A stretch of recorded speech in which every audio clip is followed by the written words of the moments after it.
Magandang gabi sa inyo mga putang inang mga taga Manila.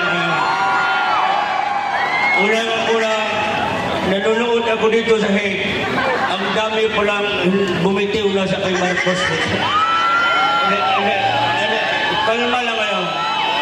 Birthday ko ngayon, ayaw ko ng gulo. Kaya, ito lang sabihin ko sa inyo. Antayin ninyo ako pag-uwi ko.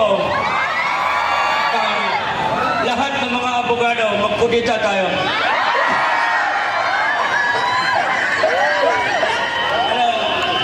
Wala akong plano, nagritiro na ako, kaya nagmusikiro na lang ako. Ayoko na sa politika, andyan na yung mga anak ko.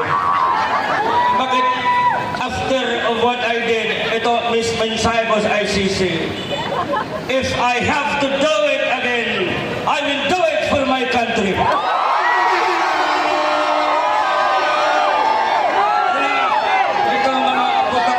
ICC. You know, what is the difference of USA bombing Iraq, killing children in hospitals? Duterte! Duterte! Duterte! Eh, tayo maliit lang tayong bansa dito. Bakit ang pakialam meron ng mga yawa nito? Ito, during my term, they have tried, attempted many times to pin me down. It was during my term. I never allowed any single Filipino people. I never gave them up to the ICC. But me, Bongbong Marcos, give me up.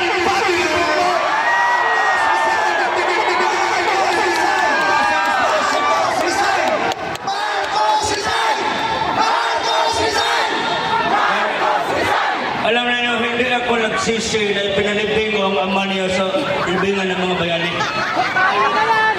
Ito, pag ikaw bang namatay ka, wala na akong hindi kita makilala bang. Pag maghanap ka ng malaking na property ninyo, doon kayo ilibing sa inyo. Wala ko. Ito, seryoso itong panawagan. I was asked once by my media, sabi nila, if you have somebody to take na may utang na loob, sabi ko si Aimee. Ngayon, panawagan ko sa iyo dahil Aimee, hindi pa uli ang lahat. It's never too late to convince the Filipino people that you are worthy to become a senator again. Ito, makinig ka din, Aimee. Humiwalay ka na dyan sa alyansa na iyan. Siguraduhin mo, hindi pa ako na-convince eh. I want you to go to Hague and I want you to file the first person in the Senate to file an impeachment against your brother. Why?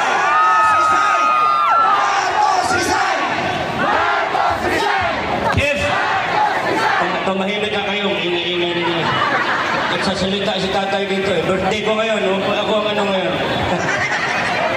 Alam mo, kung ikaw ay nag-worry dyan sa 12 na kasama mo, tandaan mo dahil, pag last hour, hindi yan buboto sa iyo, kompetisyon mo yan. Kaming mga Pilipino ang maglagay sa iyo. Kaya hindi pa ko convince that unless you file an impeachment complaint against the President of the Republic. That's how simple it is. You cannot, hindi, huwag niyo na kaming lukuhin. Hindi na kami mga bobo, marunong na ako mag-English eh. Kahit hindi ako nakapag-aral doon sa Harvard, nang inawala kaming pera, 75 lang grado ko. Wala din naman ako na ano. Kaya sabi ko, kayo mga taga Manila, naglakad-lakad ako doon. Sabi ko, medyo tahimik na mga, alam mo niya mga pulis, mag-rally kami dito. Kaya wala na mga loko-loko. Pero bago ko mag-uwi ng Mindanao, sigurado yung page ko, may mag-ano naman sa akin, putang ina, patayin ka ng wala. Sino magpatay sa akin, putang? Andito mga pulis kasama namin. Sir,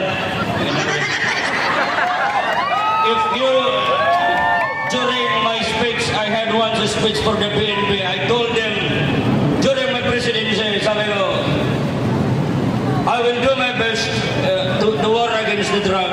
Sabi ko, wala akong magawa, kundi I will have to reinforce and make my policemen empowered.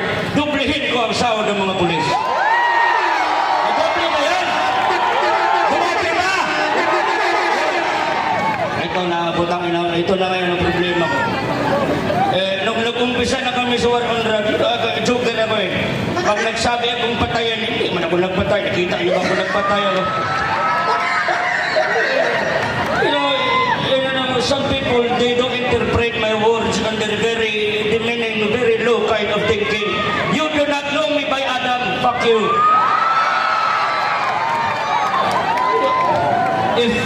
If you cannot cope up with my thinking, ikaw yan eh, hindi ka matalino eh.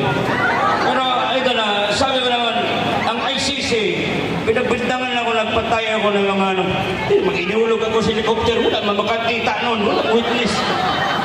You know, I'm telling you this, in law, in accordance with the law, it's not about what you know, it's about what's been proven in the court, but now they have nothing to prove in the court. The people are here speaking for the truth. Ito pa pinaka-worst. Ito ng korte dapat. Court na yan eh. Saan na ngayon ang mukha ng korte? Saan na ngayon ang kredibilidad ng korte? Na sila pang bumaliktad. Pwede ba yun? Ay nako. Kung hindi pwede yun, dapat hindi na aabutan si Marcos ng election next year eh. Pa-impeach na natin yan. Okay, tanungin ko kayo. Kayo. Isa. Isang case lang ipapile natin. Republic of the Philippines versus one person. Ano ang i-file natin na kaso? Wag ako, baka titirahin ako. Sabihin niyo! Ano? Hindi. As I told you, it's not about what you know, it's about what you can prove in the court. But what we can prove, if we don't have evidence, we have to challenge him. Practice here! Bakit ayaw niya magpa-practice? Sabi niya. President Bongo, anong gawin natin sa mga drug na hindi? Babahala kayo, tuloy-tuloy lang kayo dyan. Basta tuloy-tuloy lang. Makaabot na, di kayo namin.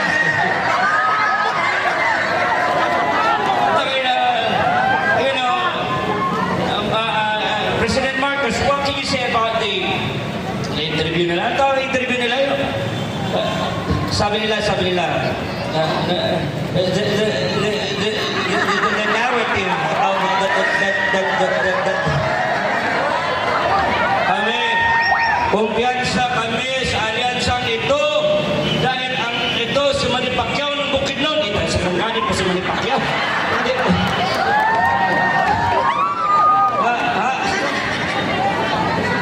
Itong Gobernador Bong Revilla. Ito si Erwin Tulfo, Laking Davao. Ay, naku. Gusto niya ng presidente na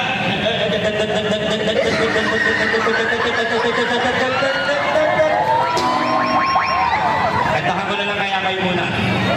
Okay lang. Inom muna ng tubig. Tubig muna. Marami ba tayong speakers ha?